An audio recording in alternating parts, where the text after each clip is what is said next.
Fala Carlão, COP29 aqui em Baku, no Azerbaijão. Seguimos na prateleira de cima. Antes de apresentar a minha convidada de hoje, eu queria mostrar para vocês a nossa revista AgroRevenda, apoiadora do nosso trabalho aqui.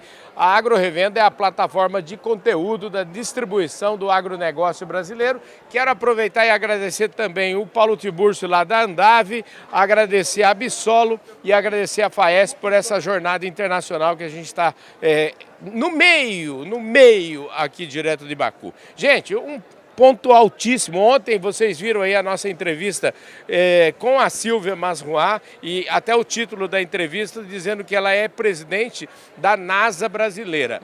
Mas agora eu estou aqui, se essa é a história da NASA brasileira, eu estou aqui com a cientista-chefe aqui, a Ana Euler. Ela é diretora de inovação, negócios e transferência de tecnologia da Embrapa e ela que vai falar conosco aqui a partir de agora. Obrigado, viu, Ana? Tudo bem? Cara, tudo ótimo, Carlão. Eu estou super feliz e honrada de estar aqui com você. Sou sua seguidora.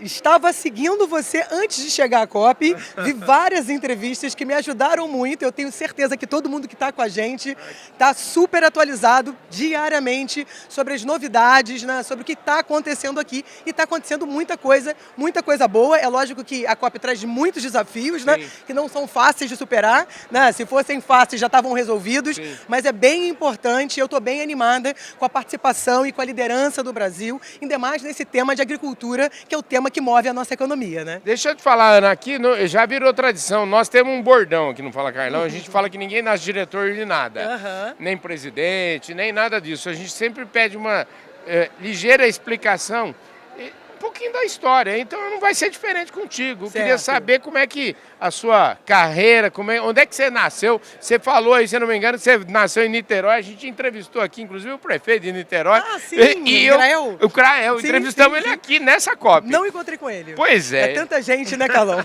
Então eu queria saber um pouquinho, vem mais pra cá um pouquinho e me conta a história desde o começo aí. Ótimo, então, eu tenho que dizer para vocês que se eu estou aqui, é porque um dia a Rio 92, né, a primeira conferência mundial para debater desenvolvimento sustentável, aconteceu no Rio de Janeiro. E nessa época eu tinha lá pelos 16, 17 anos e eu fui tocado e eu falei, eu quero trabalhar nas soluções para que o Brasil realmente possa ter um caminho de desenvolvimento sustentável, né? Então, a partir daí, eu fiz faculdade, né? Naquele ano não era Enem ainda, né?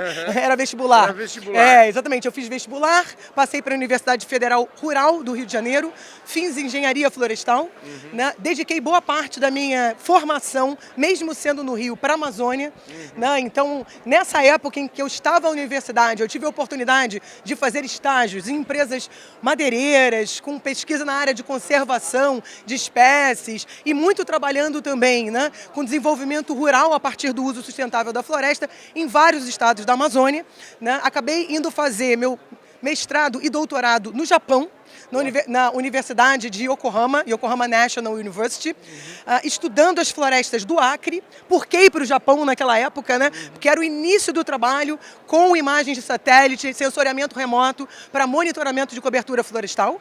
Tá? Então eu trabalhei nos primórdios das concessões florestais do Acre, né, num projeto que é um dos projetos mais antigos que estuda a floresta tropical no mundo tropical, que é o projeto da Floresta Estadual do Antimari, ok?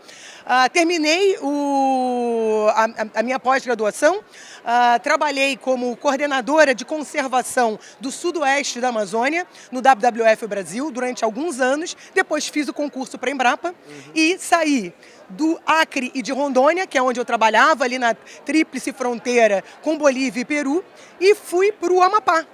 E aí passei 15 anos no Amapá.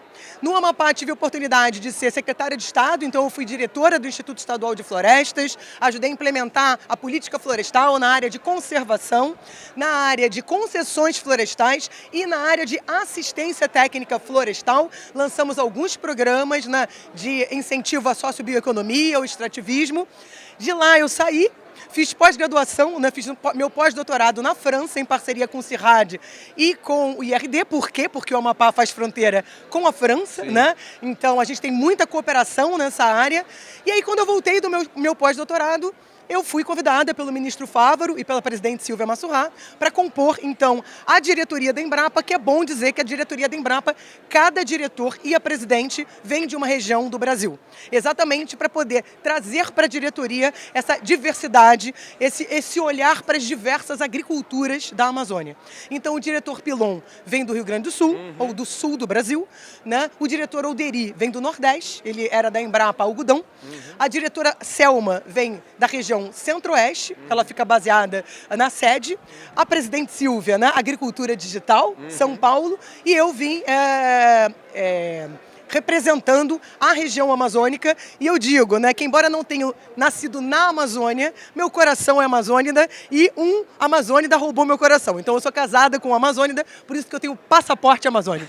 Pois é, eu ia falar assim, você vamos dizer, nascida no Rio de Janeiro, mas deve ser uma das pessoas que mais entende a Amazônia no Brasil hoje. Olha, eu entendo um pouquinho. Com o que você acabou de falar. E aí eu já quero logo linkar isso tudo de Baku direto para COP de Belém. Direto para Belém. Então é o seguinte... Tá todo mundo aqui. Tá todo mundo de uma olho grande nisso. expectativa. E uma coisa que eu quero deixar como mensagem. Embora se tenha toda essa discussão de bastidores em relação à infraestrutura, mas é impressionante, Carlão, como as pessoas estão muito animadas com o fato, primeiro, de que a COP é no Brasil, né? E de que é na Amazônia. Existe, assim, um grande interesse mundial, não preciso dizer isso, né?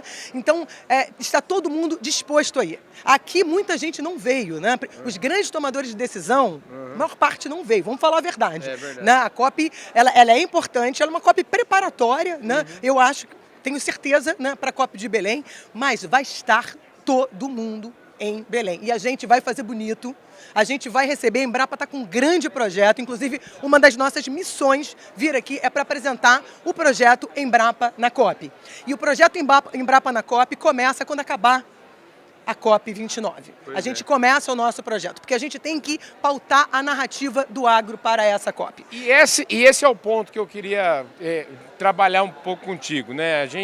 Você sabe que o nosso programa circula muito dentro do agronegócio, há uma preocupação de falar assim, a COP vai ser no coração da Amazônia, mas a COP precisa discutir os assuntos em que o Brasil efetivamente tem o que mostrar ao mundo, que é o caso do agronegócio, é o caso de energias renováveis. Então, qual é a pauta? E eu sei, ontem a presidente Silvia me falou, né? Vocês têm uma programação intensa lá. A gente tem uma programação intensa que vai começar em março do ano que vem. A gente vai ter 7 grandes eventos de alto nível, com painelistas nacionais e internacionais, exatamente para dizer o seguinte: o agro é a solução.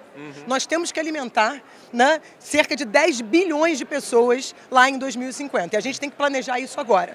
Quem vai produzir esse alimento para o mundo é o sul global. E o Brasil, ninguém tem dúvida sobre isso, o Brasil é uma grande liderança do sul global. Nós temos 51 anos de pesquisa em ciência tropical. A gente tem os caminhos, a gente aponta os caminhos, e é óbvio que para que a gente possa, além de fazer cenários, realizar esses cenários e esse potencial, e eu gosto muito do Marcelo Brito, né? Porque ele é muito pragmático, ele é um parceiro nosso, né? Claro. Então ele diz o seguinte: não adianta ficar falando de potencial, potencial, potencial. A gente tem que ser pragmático. Como é que a gente faz?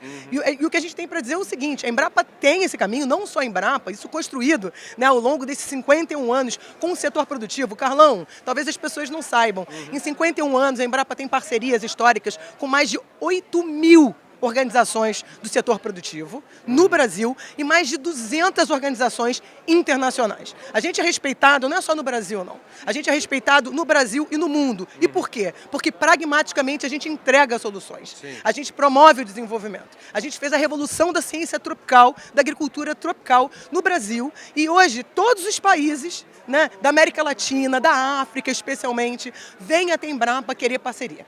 Então, assim, o que a gente precisa? A gente precisa de política pública, a gente precisa de parceria público-privada, né? A gente precisa de um novo modelo de financiamento para a pesquisa agropecuária, né? Não dá para pensar num modelo que foi inovador há 50 anos atrás, há 51 anos atrás.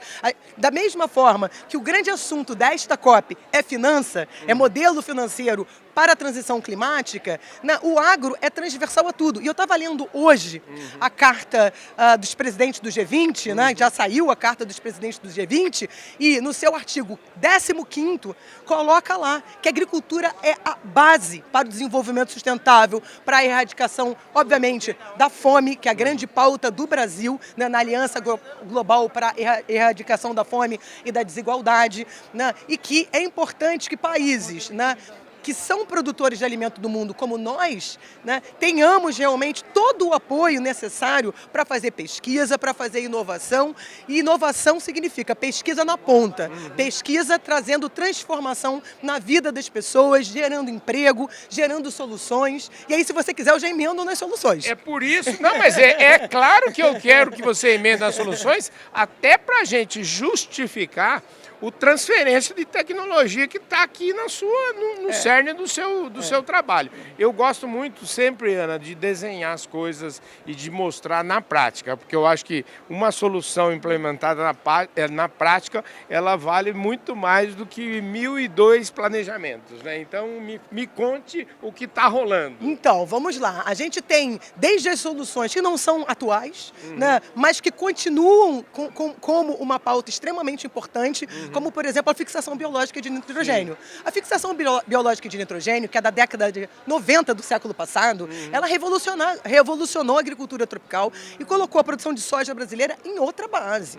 A gente tem uma redução de custos de 9 bilhões de dólares ano e quase toda a produção de soja, para não dizer toda, 90% da produção de soja brasileira hoje usa essa tecnologia. Então o Brasil tem uma capacidade muito grande de escalonar a adoção tecnológica. Isso, eu acredito, que é exatamente essa parceria longínqua, né, entre ciência e o setor produtivo. De outra forma, não seria possível. E aí, de lá para cá, e principalmente depois da guerra da Ucrânia, porque a guerra da Ucrânia nos trouxe um grande desafio, né? Ucrânia e Rússia são os grandes provedores, né, de fertilizantes para o mundo. Sim. O Brasil é soberano no sentido da produção de alimentos, mas não é soberano na perspectiva de produção desses insumos que são tão necessários para manter a nossa agricultura. Então, o que tem crescido exponencialmente é a pesquisa e adoção de bioinsumos, que são fertilizantes de base biológica, não só fertilizantes. A gente está trocando toda a base e a tendência da nova revolução verde de base biológica é a gente conseguir trocar toda essa base aos poucos, né, num processo de transição, toda essa base de recursos, né, que são baseados no petróleo para baseados na natureza, né, principalmente, mas não exclusivamente, na prospecção da nossa riquíssima biodiversidade de micro-organismos. Então a gente tem várias unidades da Embrapa, eu diria que pelo menos umas 5 ou 6, começando pelo Senargem, que está em Brasília, arroz e feijão, milho e sorgo, agroindústria tropical, diversas Embrapas, agroenergia, que estão, agrobiologia, que estão investindo fortemente nessa área de bioinsumos. Nós temos, né, mais de 30 mil acessos de bioinsumos no Brasil, né, de toda essa biodiversidade. Estamos em parceria com o setor privado, já lançando vários produtos no mercado. Produtos esses que ajudam na desmobilização do fósforo no solo, né, exatamente para poder substituir também os NPKs, né, a demanda de potássio das diferentes sistemas de plantio, principalmente, né, milho, soja, algodão, os que a gente produz, né, em larga escala, porque isso tem um impacto muito grande na economia brasileira. A gente está trabalhando com micro-organismos que ajudam a proteger as raízes da planta contra as secas. Fomos lá nos cactos do Nordeste entender qual que é o mecanismo que aquelas espécies têm para conseguir resistir, né, a um estado de seca como é o do semiárido. E já lançamos também, né, bioinsumos que ajudam não só a otimizar a capacidade das plantas de tirar os nutrientes do solo, mas protegê-las contra o estresse hídrico de raízes. Enfim, eu poderia ficar aqui horas falando da área de bioinsumos. Mas, enfim, essa é uma área. A gente tem trabalhado também a vertente de agroecologia, né, de agricultura regenerativa. Dentro da agricultura regenerativa, eu não quero chover no molhado, mas uma das nossas principais tecnologias é o sistema de integração lavoura, pecuária e florestas, né, que tem ganhado grande escala também de adoção, A gente precisa investir mais no tema florestas, que é inclusive o meu tema. Você sabe que agora em São Paulo, mês passado, a Teca Vendramini, que é ex-presidente da Sociedade Rural Brasileira... Nossa querida conselheira e que está aqui, hein? Tem que entrevistar ela. É verdade. Eu não sabia que ela estava aqui, Teca. Ela está aqui. Me acha, hein, Teca? Eu vou te achar. A Teca diz o seguinte, toda vez que ela quer ganhar um uau da plateia fora do Brasil, ela fala de integração lavoura, pecuária e floresta. Isso aí dá um uau. Isso ninguém... É uma coisa completamente mudou o paradigma da produção, né? Porque no mundo temperado não existe 2, 3 safras ao ano. E aqui existe. É possível produzir alimento e biocombustível. Sim. Não é verdade?